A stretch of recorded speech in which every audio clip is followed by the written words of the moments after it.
아멘. 네, 사도행전 20장입니다.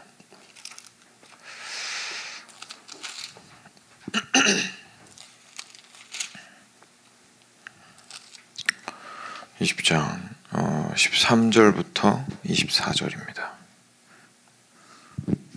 13절부터 24절까지 같이 교독하겠습니다. 제가 먼저 읽겠습니다. 우리는 앞서 배를 타고 앗소에서 바울을 태우려고 그리로 가니 이는 바울이 걸어서 가고자 하여 그렇게 정하여 준 것이라.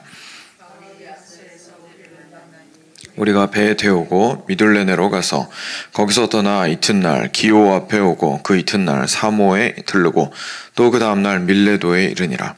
바울이 아시아에서 지체하지 않기 위하여 에베소를 지나 배 타고 가기로 작정하였으니 이는 될 수 있는 대로 오순절 안에 예루살렘에 이르려고 급히 가미러라.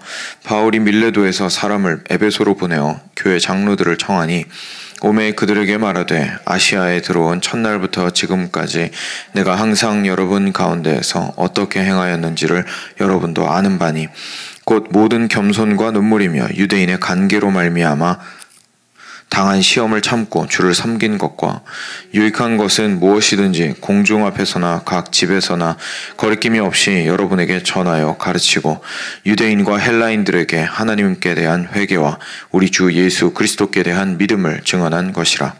보라, 이제 나는 성령에 매여 예루살렘으로 가는데 거기서 무슨 일을 당할는지 알지 못하노라. 오직 성령이 각 성에서 내게 증언하여 결박과 환난이 나를 기다린다 하시나 내가 달려갈 길과 주 예수께 받은 사명 곧 하나님의 은혜의 복음을 증언하는 일을 마치려 하면은 나의 생명조차 조금도 귀한 것으로 여기지 아니하노라. 아멘. 네. 제가 아주 귀한 말씀이 담긴 20장입니다. 함께 말씀을 나눌 수 있어서 참 기쁜 그 부분인 것 같습니다. 바울이 이제 어려움이 많이 있지만 그럼에도 불구하고 계속해서 자신의 그 복음을 위한 사명에서 전진을 하고 있는 것을 오늘 말씀을 통해서 좀 보게 되는데요.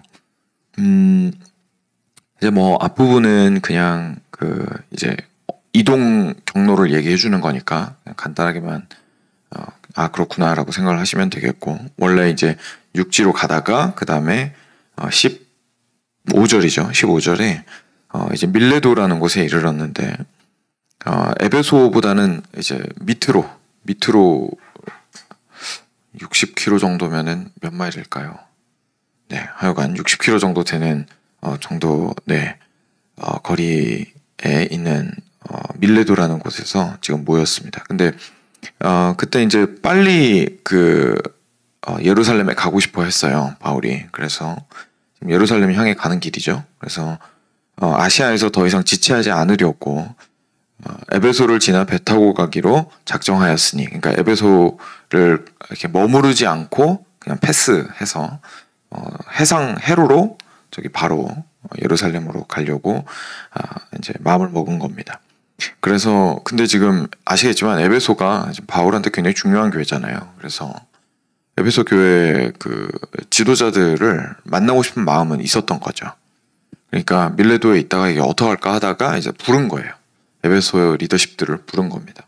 그래서 17절에 보시면 밀레도에서 사람을 에베소로 보내서 교회 장로들을 정하여 옵니다. 그래서 여기서 장로라고 돼 있는 거는 하나님의 말씀을 맡아서 교회 전체를 가르치고 목양하는 전체 리더십을 의미합니다. 그러니까 지금 우리로 얘기하면 장로님들이랑 목사를 같이 지칭하는 거라고 생각을 하시면 될 것 같아요. 그래서 거기를 감당하고 있는 에베소 교회를 감당하고 있는 장로들을 내려오라고 했습니다. 그래서 열심히 달려왔겠죠. 그래서 그들이 왔습니다, 드디어. 그리고 나서 이제 바울이 내일 저희가 묵상할 말씀까지 이제 권면의 말을 전하는 것을 볼 수가 있습니다. 당연히 뭐 이 말씀만 전했던 것은 아니겠지만 저희한테 이제 성령의 감동된 말씀으로 전달된 것은 이제 이만큼입니다. 아주 감동적이기도 하고, 그리고 저희가 눈여겨볼 수밖에 없는 이유 중에 하나는 뭐 내일 좀 더 정확하게 나오겠지만 지금 하고 있는 그 바울의 설교 또는 권면의 말이 바울이 마지막으로 하는 거여서 그래요. 그러니까 고별하는 거거든요, 지금. 그러니까 이 자기가 예루살렘에 가는 걸 지금 굉장한 각오를 하고 가고 있단 말이에요. 그래서 본인도 아는 거죠. 가면 이제 그 다음에 다시 에베소 성도들을 만나기는 쉽진 않을 것 같다. 그래서 내가 여기 가서 이제 진짜 목숨 걸고 가는데 우리 끝으로 내가 사랑하는 에베소 교회를 위해서 에베소 장로들을 모아다가 마지막으로 꼭 해주고 싶은 말을 해줘야겠다 라고 해서 부른 거예요. 그래서 그 부분에서 오는 중요성이 분명히 있고요. 그리고 또 하나는 그 바울이 했던 이런 설교나 이런 남아있는 기록들 중에서 그 유대인들이나 불신자들을 향한 게 아니고 이미 믿고 있고 그리고 그 장로들한테 이렇게 한 거는 사도행전에 이거밖에 없습니다. 그래서 그 실제로 교회를 향해서 바울이 어떤 마음을 가지고 있었는지를 어떻게 보면 육성으로 이제 들을 수 있는 아주 좋은 부분이라고 생각을 합니다. 그렇죠. 좀 차분하게 한번 보죠. 뭐라고 말했냐면 처음에 이렇게 말했습니다. 18절입니다. 그들에게 말하되 아시아에 들어온 첫날부터 지금까지 내가 항상 여러분 가운데서 어떻게 행하였는지를 여러분도 압니다. 그러니까 지금 그 소아시아 들어온 다음에 그 바울이 2차 전도 여행 때 그 이제 유럽으로 넘어가려고 지금 우리 식으로 얘기하면 유럽으로 넘어가려고 하지 않았었는데 이제 그 마게도니아 사람이 꿈에 나타나서 와서 우리를 도우라라고 하는 그 환상을 보고 하나님의 부르심으로 믿고 이제 넘어가게 되죠. 그리고 그 다음부터 정말 새로운 어떤 전도 여행에 이제 그 다음 세계가 펼쳐졌었는데 거기서 내가 어떻게 여러분들을 대했는지 여러분들 다 보지 않았습니까? 라고 지금 아주 자신 있게 바울이 이야기를 하고 있는 겁니다. 그러면은 지금 자기가 어떻게 살았다는 얘기냐면 19절입니다. 모든 겸손과 눈물이며 유대인의 간계로 말미암아 당한 시험을 참고 주를 섬긴 것과 유익한 것은 무엇이든지 공중 앞에서나 각 집에서나 거리낌이 없이 여러분에게 전하여 가르치고 유대인과 헬라인들에게 하나님에 대한 회개와 우리 주 예수 그리스도께 대한 믿음을 증언한 것이라. 그러니까 바울이 지금 여러분 내가 뭐 했는지 잘 알지 않습니까? 뭐냐면 제일 처음에는 겸손 그리고 눈물이었습니다. 제가 무슨 말이죠? 스스로를 낮추었습니다. 제가 높아지려고 하지 않고 나 자신을 낮추었고 그리고 함께 슬퍼하고 안타까워하는 마음에 눈물을 흘리고 하면서 간절한 마음으로 그렇죠? 눈물이라는 거는 사실 그러니까 저희가 눈물을 중요하게 생각하는 것 중에 하나가 그리고 막 싸우다가도 상대방이 눈물을 흘리면 마음이 약해지는 이유 중에 하나가 눈물이 아픔을 뜻하는 것이기도 하지만 눈물이 사실 진심을 좀 보여주잖아요. 그러다 보니까 저 사람이 지금 나를 막 싸우다가도 상대방이 울면 마음이 약해지는 게 저 사람이 지금 나를 막 공격하려고 하는 게 아니라 마음이 그래도 이런 마음이 있구나 이런 게 느껴져서 사실 저희가 그런 거잖아요. 그런 것처럼 여기서도 말하는 게 얼마나 진심으로 얼마나 성과 정을 다하여서 온 영혼을 다하여서 그 일에 임하였었는지 자신을 완전히 낮추었는지를 지금 이야기를 해주고 있습니다. 겸손과 눈물이며 그리고 유대인의 간계로 말미암아 당한 시험을 참고 주를 섬긴 것과 그러니까 유대인들 때문에 시작부터 사실 많이 힘들었죠. 그 다메섹에서 도망쳐야 되는 처음부터 그런 상황들도 있었고 중간중간마다 뭐 유대인들이 쫓아와가지고 막 해코지 하려고 했었던 적도 있었고 다른 도시까지 쫓아와서 그래서 유대인들의 관계를 항상 이렇게 곤두선 신경으로 바라보고 있어야 했었는데 그리고 뭐 당하면 그냥 당해야 하는 상황 속에 있었는데 그것들을 참고 지속적으로 주를 섬긴 것을 여러분들이 아십니다.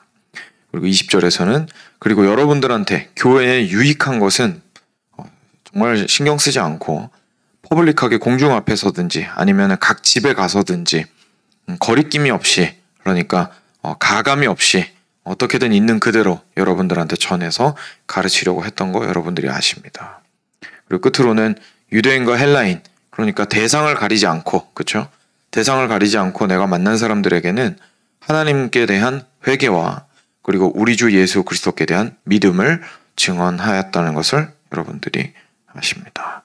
그래서 이 부분도 제가 몇 장인지 지금 정확히 기억이 안 나는데 예전에 그 초반 부분, 사도행전 초반 부분 설교할 때 베드로 설교 부분에서 그 회개와 믿음에 대해서 이야기했던 거 혹시 기억나실지 모르겠습니다. 그러니까 항상 이 복음을 압축적으로 설명을 혹시 할 수 있다면 이렇게 이제 설명을 할 수 있는 거죠. 그래서 유대인과 헬라인들에게 전한 것이 하나님을 향해서 지었던 죄에 대해서 회개를 하고, 그리고 그 회개로 그냥 끝나는 게 아니라 그 다음에 삶을 어떻게 살 것인가 라고 했을 때에 우리 주 예수 그리스도를 붙들므로 말미암아 그 믿음으로 우리가 살아가는 것이다 라는 그 복음의 온전한 내용을 내가 대상을 가리지 않고 유대인들과 헬라인들에게 애써서 전했습니다.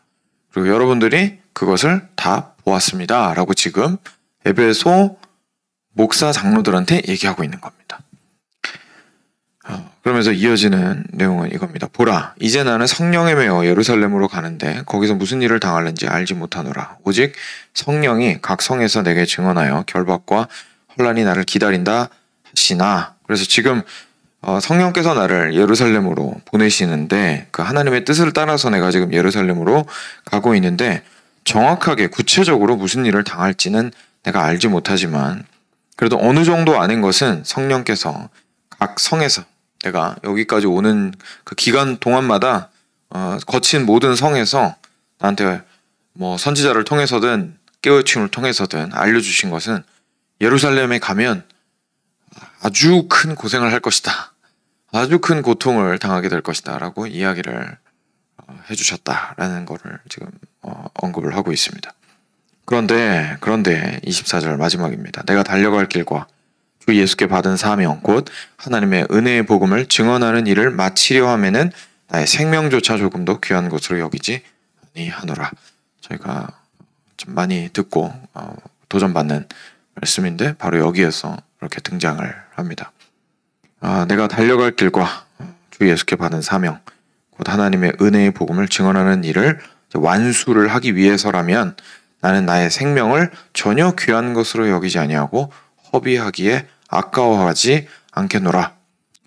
바울이 이야기하는 것을 보게 됩니다. 그게 이제 내일 이 권면과 설교의 말씀이 이어지게 되는데 오늘이 이제 그 상반 부분이 되겠습니다. 첫 번째 부분이 되겠습니다. 사랑하는 여러분, 여기서 혹시 어떤 것들이 좀 보이시는지 모르겠습니다. 저희가 몇 가지를 생각해 보자면 첫 번째는 이제까지 바울의 삶의 여정을 옆에서 보아도 어디를 향해서 이 사람이 가고 있다라는 사실을 너무 확실하게 알 수 있었던 인생이었다는 거. 일단 그게 첫 번째 저희가 좀 발견하게 되는 것 같아요. 여러분도 알거니와 여러분 뭐 다 알지 않습니까?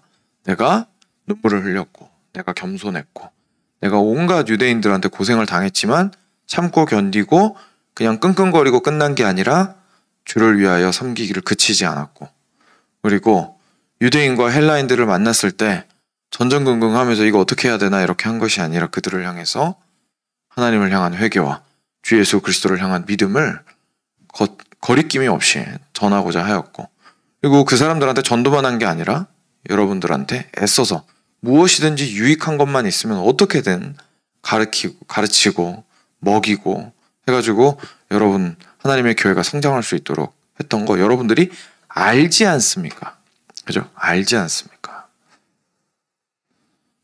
저희들이 저희의 삶을 돌아보았을 때 저희는 다른 사람이 저희의 삶에 대한 평가를 보고 억울해할 때가 많이 있습니다. 내가 그런 마음으로 산 게 아니고 한 게 아닌데, 내가 그런 뜻으로 한 말이 아니었는데 뭐 이렇게 하면서 이제 받은 오해에 대해서 되게 억울해할 때가 많이 있거든요. 근데 사도 바울을 보면 자신의 달려가야 할 길이 어디다라고 생각하는 안에 들어있는 거, 자기 안에 들어있는 거랑 실제 자신의 삶이 얼마나 일치했는지를 볼 수가 있는 거예요. 주변 사람들이 봐도 이 사람은 그런 삶을 살았던 사람이고 자기가 스스로 판단을 해도 그런 삶을 살았던 사람인 거죠. 근데 보통 우리는 우리의 겉이랑 속이 뭐 좋은 의미든 나쁜 의미든 많이 괴리가 있어서 거기서 발생하는 이제 내적 갈등 때문에 어려움들이 있거나 아니면 아까 말씀드렸던 것처럼 외부에서 오는 이제 잘못된 판단으로 인하여서 스스로 억울하게 느끼는 경우가 많이 있는데 바울은 그런 거 없었다는 얘기입니다. 바울은 자신이 뭐 사람이니까 아예 없진 않았겠지만 그래도 자신의 인생 전체를 드라이브하는 것이 무엇인지에 대해서는 옆에서 보면 와, 저 사람 뭐지? 저 사람 어떻게 저렇게 강력하게 갈 뿐만 아니라 그리고 목적을 향해서 갈 뿐만 아니라 하나님의 복음이라는 그것을 위해서 어떻게 저렇게까지 할 수 있지? 라는 것이 옆에서도 보였던 거예요. 옆에서도. 이게 꼭 바울과 똑같은 인생을 살라는 뜻은 아닙니다. 근데 우리 삶 가운데에서 명확하게 보여야 되는 건 맞습니다. 어떠한 결정에 처해 있을 때, 앞으로 향해 나갈 때, 살아갈 때 우리 삶의 방향에서 내가 누구인지가 명확하게 드러나야 됩니다. 근데 그렇지 않을 때가 너무 많은 거죠. 우리는 우리를 숨기기에 되게 바쁘거든요. 왜냐면 우리를 숨겨야 안전하다고 생각합니다.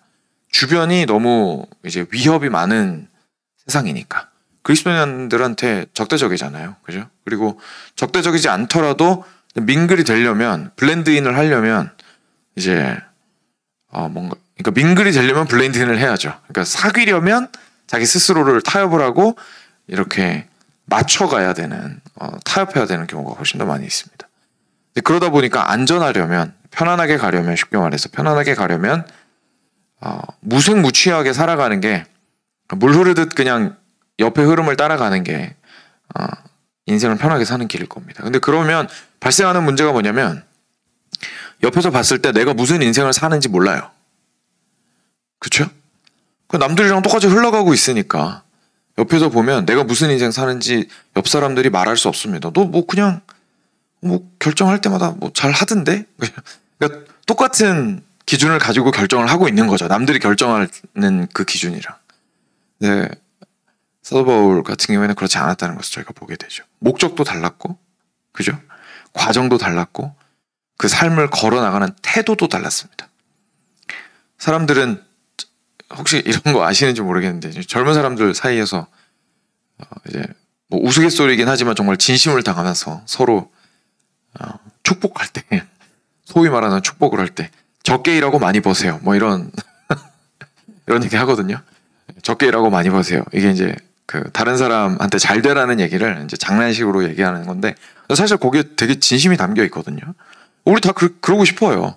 적게 일하고 많이 벌고 싶습니다. 그러니까 이게 그 과정 가운데서 그 과정을 오롯이 그 꾹꾹 눌러밟는 거 굉장히 힘들거든요. 왜냐하면 그 밟을 때마다 얼마나 힘든데 그게 위에 뭐 못이 있을지도 모르고 가시밭일지도 모르고 가시밭이 언제까지 지속될지도 모르고 근데 그 꾹꾹 눌러밟기 엄청 힘들거든요. 그러니까 어떻게든 갓길로 빠져가거나 편법이어도 아니면 어떻게든 빨리 달려가려고 하거나 진짜 얌체 같은 사람은 다른 사람 등 위에 올라타가지고 좀 편하게 가려고 하거나 이제 그런 식으로 인생을 살아간단 말이에요. 근데 사도 바울은 그렇지 않았던 거죠. 그 과정도. 근데 목적만 하나님의 복음을 위한 게 아니라 좀 여러분들 내가 겸손함과 눈물로 이 길을 갔던 거 알지 않습니까? 옆에서 보면서도 그게 다 보였다라는 것이 우리한테 사실 상당한 도전으로 다가옵니다. 우리가 그리스도인이라는 것을 드러내는 것이 노방전도 할 때 피켓 들어서 드러내는 게 아니고요. 저의 삶의 목적과 삶의 과정을 어떤 방식으로 살아나가느냐를 통해서 옆에 있는 사람이 내 인생이 사라지는 그 방향이나 그 살아가는 과정을 보면서 사실은 드러나게 됩니다. 저희 자녀들도 이 부분에서 사실은 제일 많이 걸리는 거거든요. 왜냐하면 밖에 나가요. 밖에 나가서 세상 사람들이 사는 거를 우리보다 많이 보잖아요. 왜냐면 우리는 이제 해야 될 일이 정해져 있기 때문에 그 작업장 안에서, 사업장 안에서 저희들이 하는 일만 열심히 하면 되니까 그만큼 어떻게 보면 뭐 의도한 건 아니지만 일종의 이제 버블 안에 들어와 있는 거죠. 자기 할 일 열심히 하면 되니까. 근데 우리 자녀들은 이제 크고 있는 중이니까 세상에 있는 모든 것들을 흡수하는 중입니다. 그죠? 아직까지 자기가 정해진 바운더리가 없으니까. 그러니까 내 바운더리가 어디지라는 걸 결정해 해야 되는 시기잖아요. 밖에 나가서 이제 온갖 경험들을 다 받아들이는데 밖에서 받아들이고 나서 집에 왔는데 엄마 아빠가 똑같이 하고 있는 거예요. 그럼 이제 그리스도인인 거랑 그리스도인이 아닌 거랑의 차이가 없어지는 거죠. 그죠? 우리 엄마 아빠가 그리스도인이라고 말은 하는데 밖에서 저 사람들이랑 얘기하는 거랑 주일날 교회라는 공간에 갔다가 오는 거 말고는 차이가 없는 것 같다. 이렇게 돼버리면 주일날 그 시간을 도대체 내가 왜 드려야 되지까지 가는 거예요, 아이들은. 네. 그러니까 우리가 삶 가운데에서 이렇게 겉과 속이 동일하게 어디를 향해 가고 있는지에 대해서 명확하게 드러나는 것이 그만큼 중요하다는 것을 저희가 좀 생각을 해보게 됩니다. 그래서 마음만 중요한 것도 아니고 실제로 우리 삶의 족적으로 우리의 신앙이 드러나야 한다는 것을 먼저 좀 살펴보게 됩니다. 두 번째 이제 한 가지만 더 제가 보기 원하는 거는 바울이 왜 이렇게 했냐는 거예요. 왜? 도대체 왜? 뭐가 바울을 이렇게 만들었냐는 거예요. 바울이 지금 살아가고 있는 이 삶이 정말 대단한 삶이잖아요. 누가 이렇게 똑같이 살 수 있을까 싶을 정도로 너무 대단한 삶인데 무엇이 이 사람을 이렇게 만들었는가?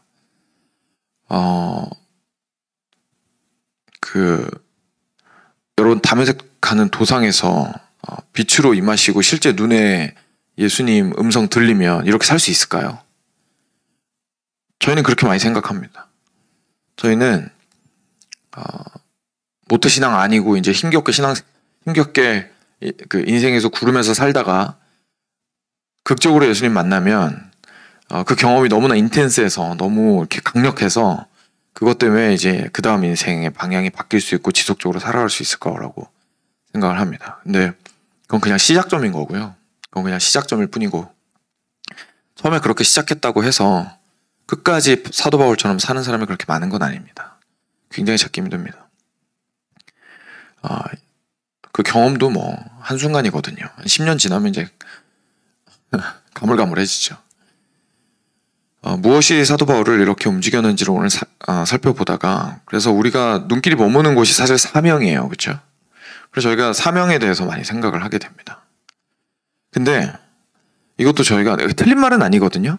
사명이 중요하고 사명이라는 말 자체가 하나님께서 주신 것이라는 뜻이기 때문에 하나님께로부터 받은 그 삶의 목적을 가지고 살아간다라는 의미에서 중요한 거 맞습니다. 근데 저희가 사명이라는 거에만 너무 꽂혀 있으면 무슨 사명이냐에 대해서 집중을 못하게 되는 경우가 너무 많은 것 같아요. 무슨 사명이냐.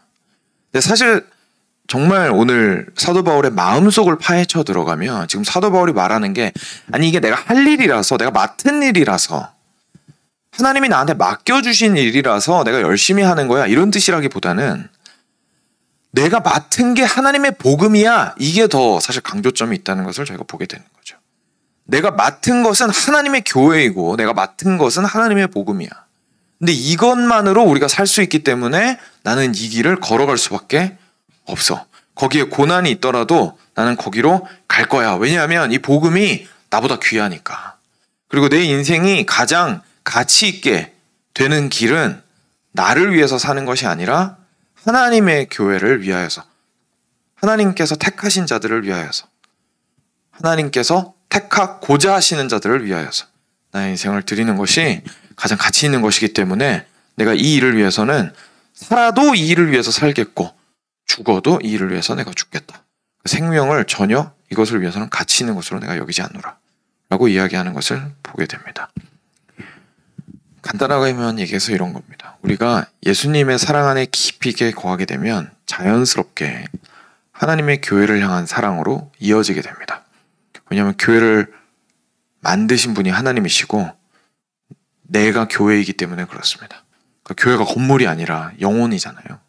그러니까 나라는 존재를 교회로 불러주시고 하나님의 은혜 안에 온전히 구원하신 하나님께서 동일하게 구원하고자 하시는 사람들이 아직 있고 그리고 이미 구원하신 자들이 그리스도의 장성한 분량에까지 성장하기를 원하신다라는 사실을 알고 있기 때문에 그 복음과 하나님의 교회를 향한 사랑으로 불붙어서 지금 이 사람의 인생을 그렇게까지 강한 색깔로 움직이고 있는 거죠.